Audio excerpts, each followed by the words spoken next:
Buenos días, gente. Hoy estoy con Graciela Ocaña. Un placer para mí. Nunca pensé que iba a estar acá hablando con vos. Muchas gracias por recibirme. No, muchas gracias por la posibilidad de tener esta conversación. Graciela, estos días sonó la palabra casta. Hace mucho tiempo que viene sonando y en particular con el Consejo de la Magistratura. ¿Por qué pensás que Cristina está tan furiosa con el Consejo? Bueno, Cristina ha tenido una idea desde que asumió como vicepresidente. Te diría que el gobierno ha tenido una sola política que ha trabajado noche y día a diferencia de otras, ¿no? Que tiene que ver con apoderarse de la justicia, buscar su impunidad para ella, para su familia, para muchos de los actores políticos que la acompañaron en el gobierno.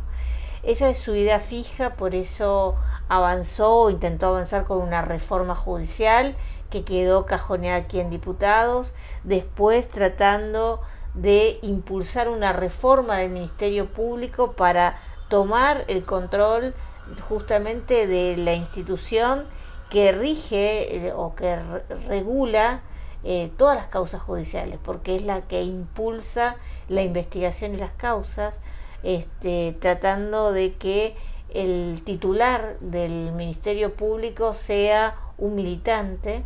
Tampoco lo pudo lograr.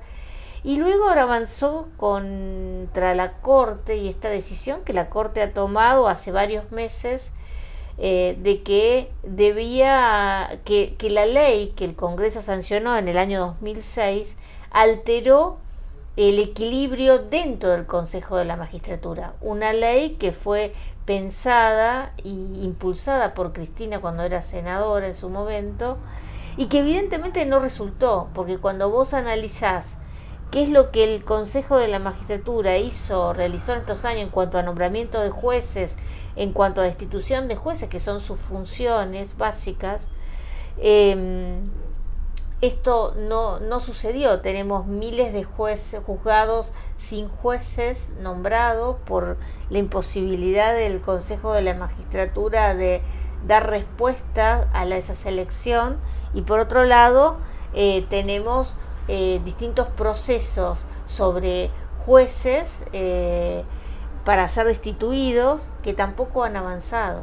Entonces, la Corte lo que pidió es que o se sancione una nueva ley, o si el Congreso no sancionaba la ley, entonces a partir del 15 de abril quedaba en funcionamiento el Consejo con la ley anterior. Esto molesta a Cristina porque obviamente pierde los beneficios o el poder que había conseguido con la ley del 2006 sobre el Consejo de la Magistratura.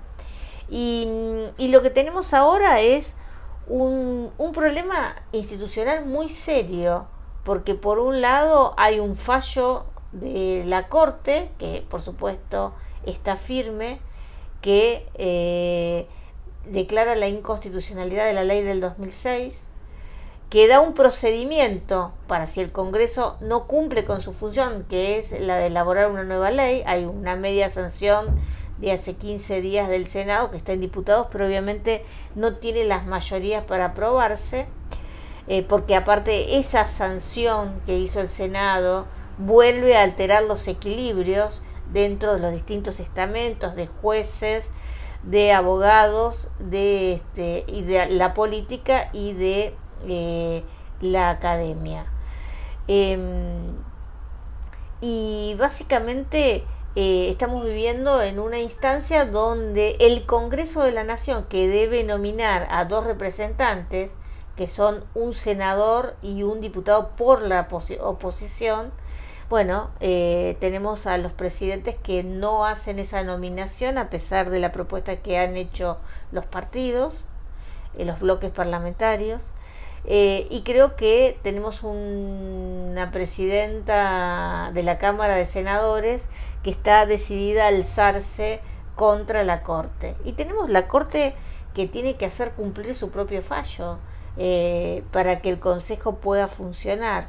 Por eso creo que tenemos una crisis institucional muy seria, con una Cristina que quiere dar un golpe contra la Corte y contra el Consejo de la Magistratura, y tenemos por otro lado una institución que no estaría funcionando. Así que estamos viendo cómo se va a desarrollar y creo que por lo menos en diputados nosotros tenemos la firme decisión de que el presidente de la Cámara cumpla con el mandato que tiene de el bloque parlamentario de nominar a representante por la Cámara de Diputados para que pueda integrarse en el Consejo de la Magistratura y que siga funcionando. Yo creo que cuando hablamos de castas, en la Argentina hay muchas castas, ¿no? Está la casta sindical, algunos hablan de casta política. Yo creo que hay muchos sectores que hay que terminar, porque nosotros vivimos en un país donde rige una república y donde todos somos iguales ante la ley. Lamentablemente hoy en la Argentina hay personas que son menos iguales frente a la ley o que tienen distintos privilegios, y yo creo que hay que pelear contra eso. Yo hace muchos años que peleo contra los sectores que se han apropiado y que tienen muchos privilegios en la Argentina, y estoy dispuesto a seguir dando esas batallas, porque creo que hablar de casta, si no le ponemos el contenido de las peleas que hay que dar, me parece que va a ser muy difícil erradicarlas. Graciela, ¿dónde vas a estar el año que viene? Mira, yo estoy caminando tanto la provincia de Buenos Aires, donde he sido electa en la última elección, junto a Diego Santilli, y estamos trabajando mucho para representar los problemas que los vecinos de la provincia de Buenos Aires tienen, y también en la ciudad de Buenos Aires, donde nosotros conformamos una fuerza política. En el 2013 lo hicimos yendo a una elección con una boleta corta, y donde muchos argentinos demostraron que se puede construir la política sin privilegios, sin cajas, simplemente con un currículum y con lo que vos sos, y no con los antecedentes, ¿no?, penales, como muchos cargan en la política, lamentablemente. Así que nosotros estamos transitando ese camino, y por supuesto en la construcción de Juntos por el Cambio, que para nosotros es el enorme desafío que tenemos. Creo que hay una sociedad que está expectante, y que Juntos por el Cambio tiene que tener el compromiso de ofrecerles una propuesta, no solamente de hombres y mujeres para llevar adelante, para ser candidatos, digamos, sino fundamentalmente de cuál es la propuesta para empezar a pensar la Argentina del futuro.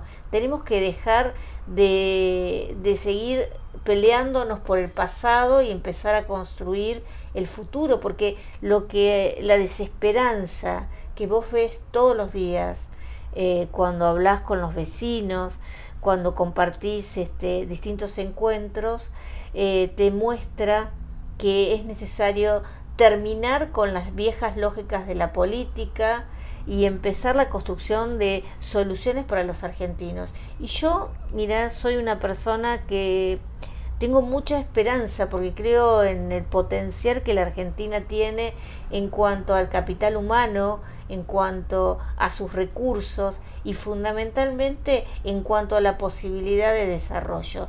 Tenemos que salir de estos problemas históricos que Argentina tiene, y que creo que tienen que ver con cambiar algunas cuestiones que son básicas. Por ejemplo, tenemos a muchos argentinos que no tienen trabajo y no pueden conseguir trabajo. Necesitamos cambiar las reglas para que muchos que quieren emplear y hoy tienen miedo de tomar una persona, porque tienen miedo de perder su poco capital que tiene, su casa, el capital de su pyme, sí, puede hacerlo. Necesitamos que los planes sociales tengan una lógica distinta. Yo creo que la Argentina del subsidio de la pobreza tiene que terminar, y eso es una discusión que tenemos que dar entre todos los argentinos. Lo que hay que subsidiar es el empleo. Entonces me parece que ese es el enorme desafío que tenemos como país, y de terminar con los privilegios de la casta, porque cuando uno se adentra en la política y ves, qué sé yo, no sé, en la provincia de Buenos Aires y en muchas provincias argentinas sucede esto, que las legislaturas son, se integran con dos cámaras. Vos decís, ¿cuál es el sentido? A nivel nacional tiene un sentido histórico, porque las provincias son previas a la nación, pero si vos vas a la provincia de Buenos Aires y le preguntás qué representa un senador de la cuarta sección a diferencia de un diputado, la gente no sabe ni siquiera qué es la cuarta sección. Entonces hay que terminar con las reglas para la política y, por ejemplo, terminar con ir a un sistema de unicameralidad en todo el país, mejorando, y esto la ciudad de Buenos Aires lo puede mostrar, y otras legislaturas, la de Córdoba y otras, mostrar que se puede sancionar buenas leyes con más participación, con nuevos instrumentos, pero eliminando mucho de ese gasto improductivo que genera tener dos cámaras, y así ir avanzando en reformas estructurales. Cuando vos muchas veces hay que hacer una reforma sindical, porque me parece que hay que ir a una democratización de los sindicatos. Nosotros necesitamos que haya transparencia en el mundo sindical. Tenemos derecho, creo que cualquier trabajador, a conocer cómo se financia los dirigentes sindicales, de qué viven, así como un ciudadano lo hace con un dirigente político que representa. En la Argentina tenemos que ir hacia leyes de acceso a la información. Tenemos que bajar el costo, por ejemplo, inútil de un sistema electoral como la emisión de boletas que financia el Estado a cada partido político, cuando podemos tener un sistema de boleta única que hubiera ahorrado en la elección pasada 1.600 millones de pesos. Se podría haber dedicado a otra cosa. Yo creo que hay que profesionalizar el Congreso de la Nación con asesores comunes para bajar también el nivel de personal y ver qué hace cada uno. Y yo creo que en la Argentina hay tanto para hacer. Lo que hay que terminar es con el hecho de apoderarse de los lugares para después usarlo como caja militante, ¿no? Como está sucediendo en muchas instituciones del Estado, como el PAMI, el ANSES y otras. Graciela, sabes que antes de venir comenté que venía a verte y mucha gente me dijo: ay, Graciela, qué mujer honesta que es Graciela, cómo me gusta. ¿Qué lleva a que la gente no considere a un político honesto? Bueno, yo creo que su trayectoria, eso es clave. La gente te dice que soy honesta porque sabe quién soy. Yo, aparte, ya tengo 61 años, a esta altura de la vida no cambio. Pero sabe lo que hice. Yo manejé presupuestos, uno de los presupuestos más grandes del país, que es el de la obra social de los jubilados, el PAMI, conocido como PAMI. Y todo el mundo sabe cómo lo hice, que lo hice totalmente en forma transparente. Y yo soy una fanática de la transparencia y de la rendición de cuentas, porque creo que es parte de una buena gestión, de la gobernanza de una institución. Y en el PAMI hicimos miles de reformas que tenían ese sentido. El PAMI es una de las instituciones que sus recursos gran parte van terceriza o compra insumos. Entonces era muy importante tener mecanismos transparentes de compra. Digamos, todos los directores del PAMI han tenido siempre problemas, digamos, legales, por justamente licitaciones truchas y todo lo demás. Y nosotros trabajamos mucho en eso y la gente lo sabe. Terminamos con un sistema de gerenciamiento que se quedaba con parte de los fondos que el PAMI pagaba y no llegaban a los profesionales de la salud. Trabajamos en que cualquier empresa pudiera ser prestadora del PAMI, para terminar con esos viejos pliegos amañados, por ejemplo. Prepublicamos los pliegos para que cualquier persona que se sintiera que quedaba fuera pudiera decirlo y la institución tuviera que responder. Convocamos a terceros a que sean parte de todo ese proceso y fundamentalmente utilizamos y incorporamos al equipo al personal de PAMI, porque tenía muchísima experiencia en la gestión, y no era que habían gestionado mal, los que estaban en la cabeza eran los que gestionaban. Y bueno, y trabajamos mucho, hicimos transformaciones profundas. Fíjate que prácticamente después de mi gestión en el PAMI no hubo denuncias, porque instauramos una metodología de compra que básicamente tenía que ver con la transparencia. No sé, desde publicar, porque hasta en el PAMI digamos, cuando se pagaba, se emitían los cheques para el pago a los proveedores, también tenía estar primero, segundo, tercero, que no te pagaran en meses, eso también tenía. Nosotros hasta publicamos a quién le pagábamos todos los días para que hubiera transparencia en todo el manejo de los recursos. Y eso yo creo que hace a que las personas después perciban, porque percibieron que ese dinero que el PAMI se ahorró, que antes iba en corrupción, le llegó en más prestaciones. Y creo que eso es lo que valoraron muchas personas. Y bueno, la gente me conoce, sabe cómo vivo, sabe que estoy por la calle, que hago las compras, que digo lo que pienso, y que cuando aún ocupando un cargo muy importante como un ministerio, había cosas como por ejemplo todo lo que fue la mafia de los medicamentos que yo denuncié, las denuncié estando en el poder. Por supuesto eso me enemistó con el poder, pero no me importó, y bueno, y volví a mi casa y estuve años fuera del sector público, y la gente sabe todo eso, entonces creo que por eso lo percibe. Pero es importante también que más allá de percibirlo, yo estoy acompañando una iniciativa que se llama Ficha Limpia, que lo que busca justamente es eso, que aquellos políticos con antecedentes penales no puedan ejercer cargos públicos, del mismo modo que cualquier ciudadano no puede ser parte del Estado si tiene algún antecedente penal. Es una iniciativa que impulsa de hace varios años la diputada Los Penato, que tomó en cuenta la legislación extranjera, por ejemplo la brasileña, y bueno, y es algo que estamos debatiendo y discutiendo con otros legisladores, igual que boleta única de papel, que creo que estamos logrando consensos, y es importante que esta legislación se apruebe para que los ciudadanos cuando voten, hagan un voto informado, sepan quién es esa persona y fundamentalmente cuáles son sus antecedentes. ¿Y por qué crees, Graciela, que todavía no se aprobó esa ley?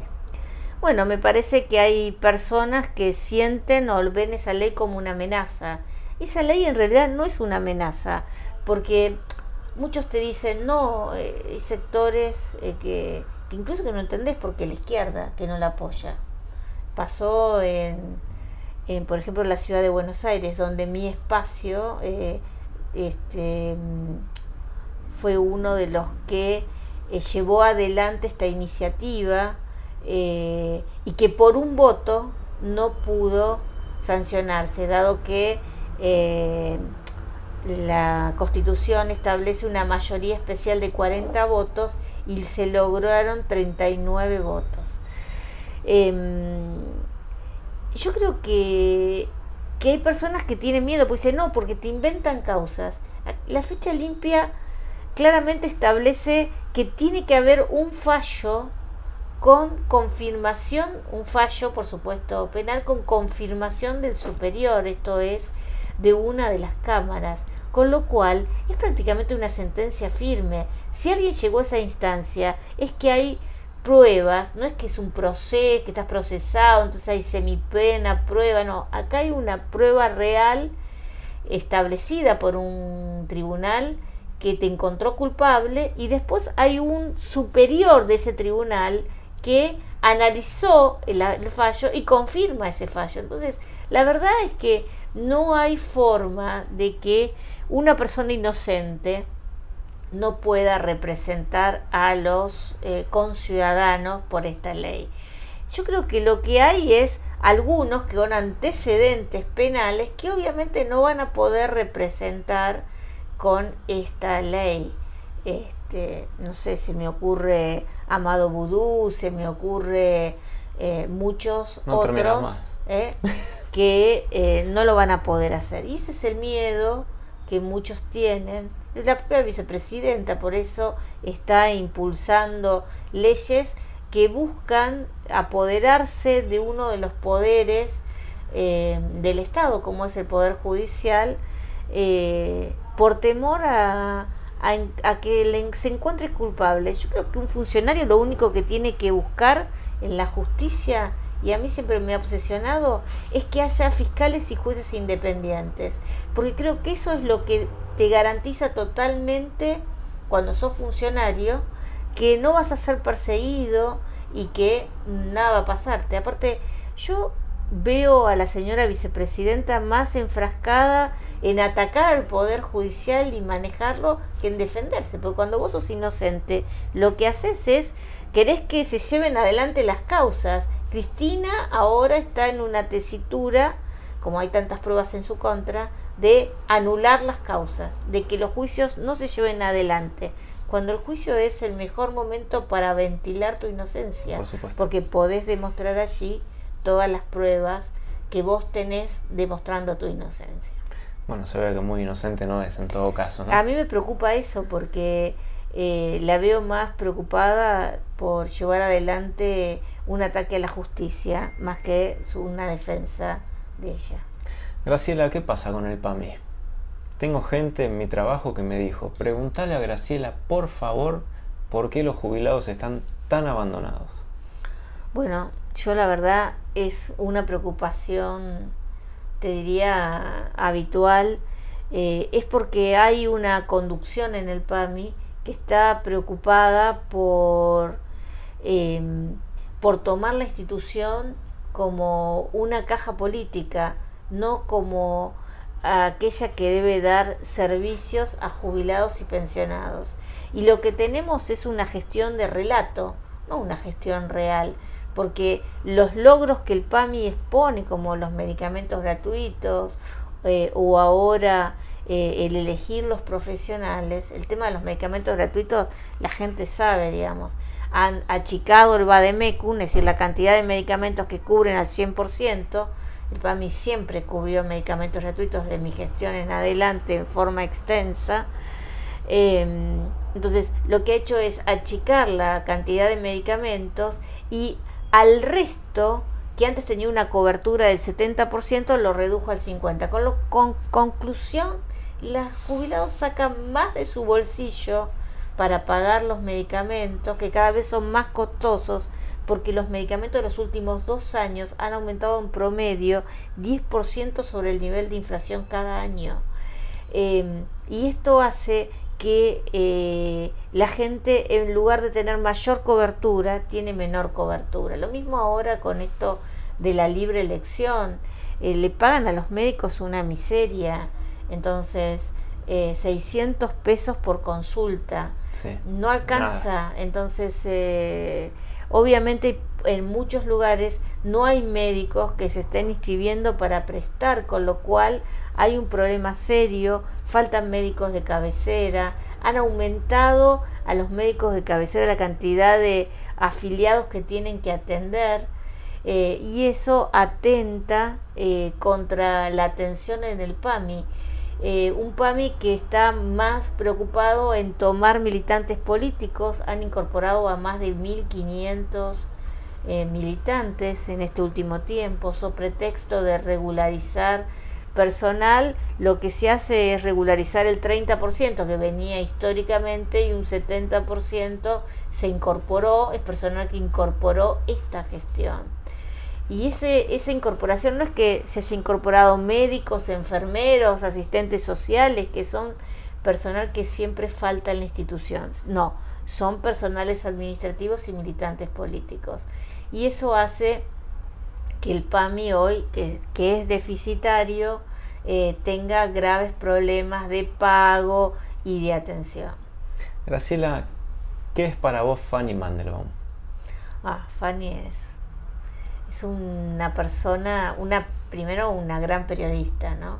Una gran persona, En segundo lugar, una mujer que en un momento difícil, me acuerdo, fue a Catamarca y con un micrófono pudo romper y develar la casta que allí encubría el crimen de una joven, de una niña, llevado adelante por el poder, ¿no? Por esa casta que rodea el poder, los hijos de los poderosos. ¿Fue el caso María Soledad? María Soledad, exacto. Y después fue una mujer siempre muy comprometida con los temas de salud.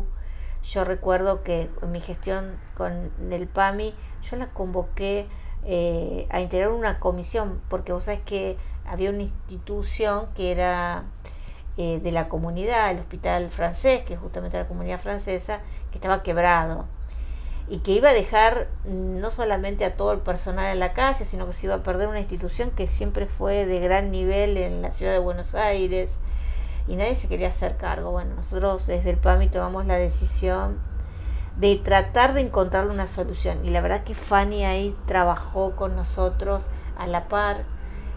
Pudimos recuperar ese hospital que el PAMI compró en la quiebra para los jubilados. Hoy es el Milstein en la ciudad de Buenos Aires, pero también, digamos, muchos enfermeros, muchos médicos pudieron mantener su puesto de trabajo en la institución, y bueno, y creo que eso es un desafío importante, y la verdad que a mí me da mucha alegría, y siempre, y creo que a Fanny le pasa lo mismo, cuando te dicen que lo bien que atienden ahí en el Milstein a los jubilados.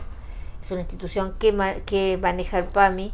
Este último tiempo me dice que estaban faltando algunos insumos, pero en líneas generales siempre se ha mantenido cierto nivel, y uno le da mucho placer porque peleamos mucho para poder encontrar una solución para que todas las partes pudieran tener una salida satisfactoria, ¿no? Y no esa situación de quiebre, de colapso que se estaba viviendo. Y Fanny fue una de las que más me ayudó, porque siempre se compromete con causas, ¿no? Por ejemplo, la causa de la salud, la causa de la transparencia.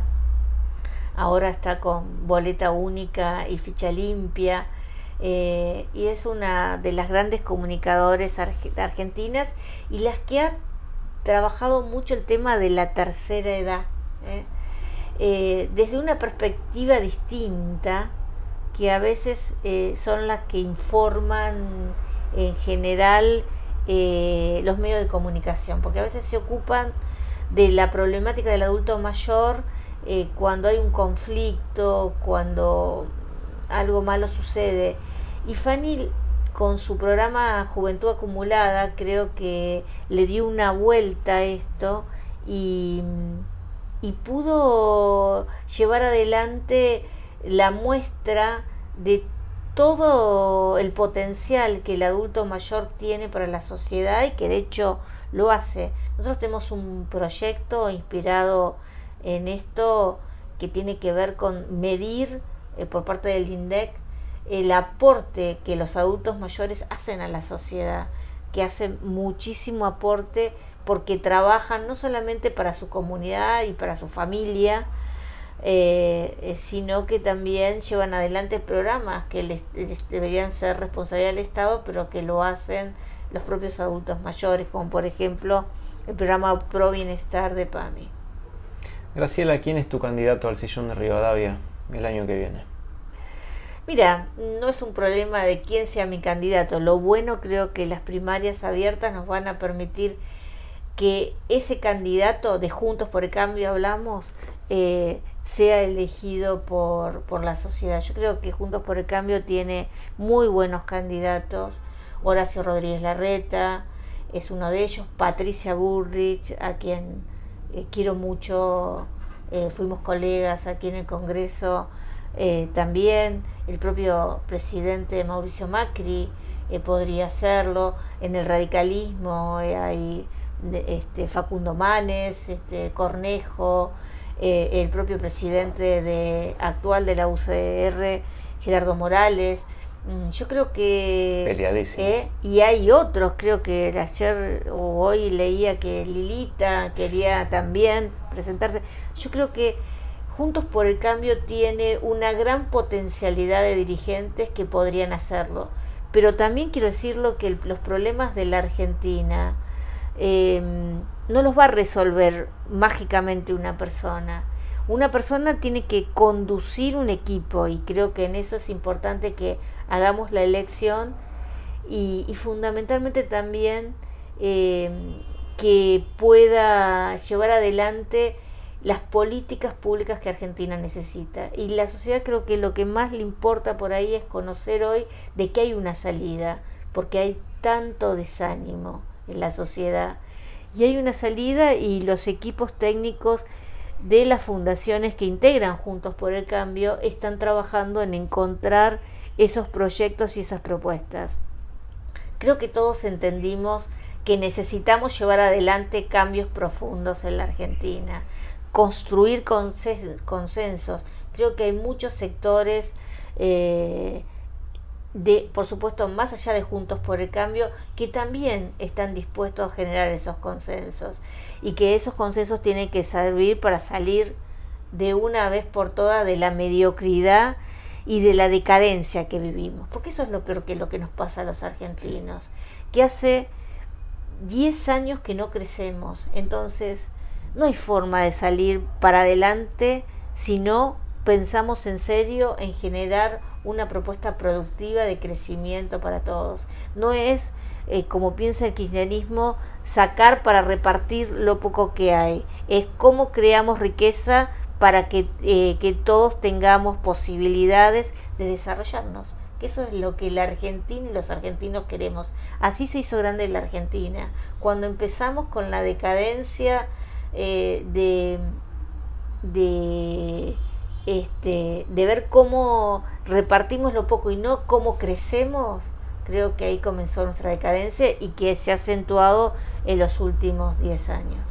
Graciela, muchas gracias. No, muchas gracias.